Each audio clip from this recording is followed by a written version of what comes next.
का तमाम नागरिक एक उपभोक्ता है। सिर्फ किसान के हक की लड़ाई नहीं है, ये देश के हित की लड़ाई है, देश के हक की लड़ाई है। और आज हम लोग अगर मजबूती से नारों और बातों के अंदर तो हमारे प्रधानमंत्री से शायद दुनिया के अंदर कोई भी आगे नहीं, जुमलों के अंदर भी आगे नहीं है।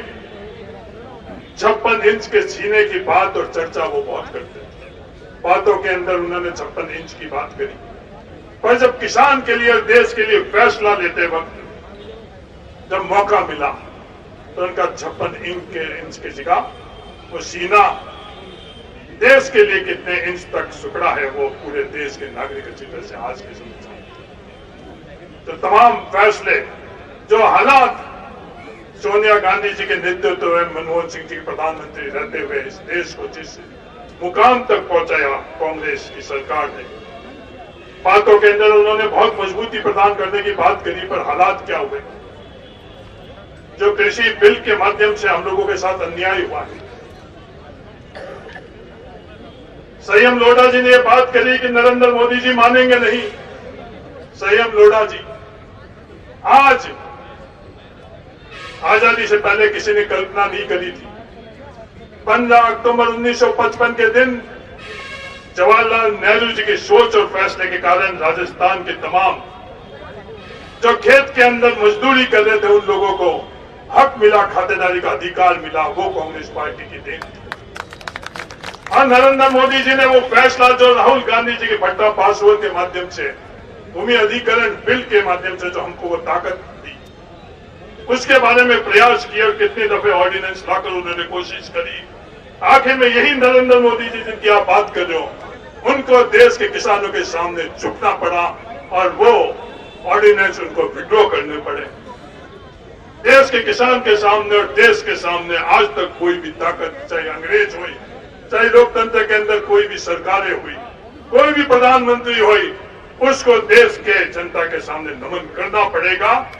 आखिर के अंदर देश जीतेगा, आखिर के अंदर किसान जीतेगा। इसलिए हम लोगों को किसी प्रकार का निराश होने की आवश्यकता नहीं है। जो लोकतंत्र हम लोगों के पास है, जो व्यवस्था हम लोगों के पास है, हाँ ये आज जो इन्होंने स्थितियां बना चुके हैं, चाहे संविधान को इन्होंने नजरअंदाज किया है, परंपराओं को इन्होंने नजरअंदाज किया है, नियमों को इन्होंने नजरअंदाज किया है, पर आखिर के अंदर भारत को समझने के अंदर ही इनको नजरअंदाज करते समय इन लोगों ने भूल कर दी। आखिर के अंदर भारत को ये समझने में कहीं ना कहीं, भारतीयों को समझने में कहीं ना कहीं गलती कर रहे हैं।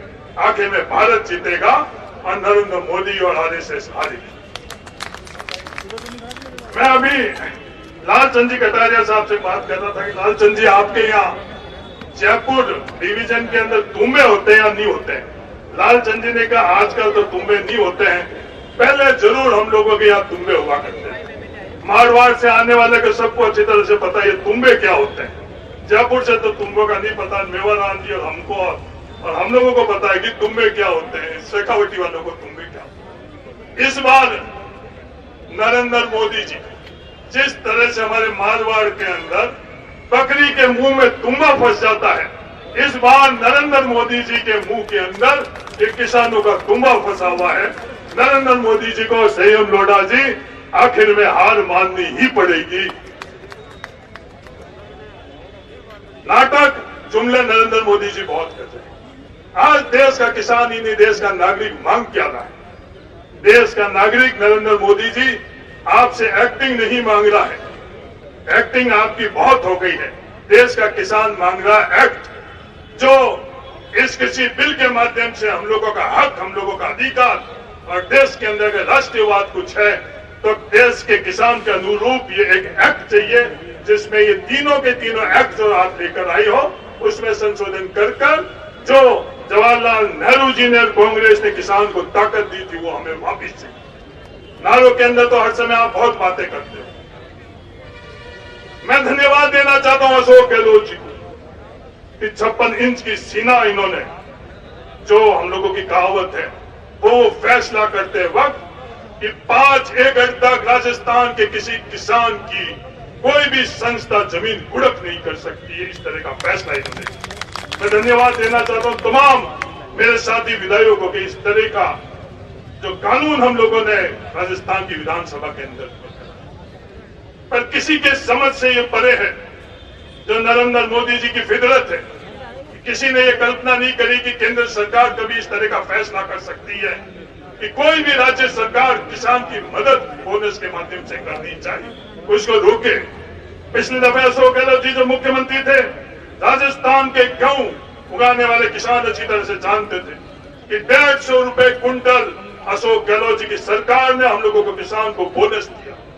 नरेंद्र मोदी जी जैसे ही प्रधानमंत्री बने, वो ताकत राज्य सरकार से उन्होंने तमाम देश के राज्य सरकार से छीन ली और अब कोई भी राज्य सरकार बोनस के तौर के ऊपर अशोक गहलोत जी का मन कितना भी करे, हमारी कैबिनेट का मन कितना भी करे, इनकी भावना किसान के साथ कितनी भी रही, पर अब बोनस नहीं दे सकती। इस तरह के फैसले नरेंद्र मोदी जी की सरकार ने पिछले 7 सालों में आज जिंदाबाद हर वक्त करते आ रहे हैं। मेरा तो यही कहना है कि हम लोगों की 4 पीढ़ी के अंदर हम लोगों को जो नेतृत्व करते थे, किसने ये कृषि बिल मांगा? मैं आज से 50 दिन पहले हनुमानगढ़ गंगानगर के अंदर गया था। उस वक्त हनुमानगढ़ गंगानगर के अंदर किसान बिल के संदर्भ में सभाई हनुमानगढ़ और गंगानगर के किसानों ने करी। राधे श्याम जी और तमाम लोगों ने वहां ये मीटिंगें करी। 4 पीढ़ी तक हम लोगों ने इसका मांग नहीं करी। उस वक्त ये बात चली कि साहब पड़ोस के अंदर चौटाला गांव है, आज दुष्यंत चौटाला किसान की बात कर रहे हैं। आज इस बिल के वक्त, आज जो बिल में हालात बने हुए हैं, या तो पूंजीपति के तरफ या किसान के तरफ खड़े रहने की जब बात आई तो वो पूंजीपतियों के तरफ खड़े। उस दिन भी मैंने ये बात करी कि 4 पीढ़ी में किसान ने या किसान के अंदर किसी भी हम लोगों की 4 पीढ़ी के अंदर ये मांग नहीं करी। क्या दुष्यंत चौटाला का परदादा चौधरी ओम देवीलाल जी ने ये मांग करी? उनके दादा ओम प्रकाश चौटाला जी ने मांग करी? उनके चाचा पिताजी अभय अजय चौटाला ने मांग करी और दुष्यंत चौटाला ने ये मांग करी?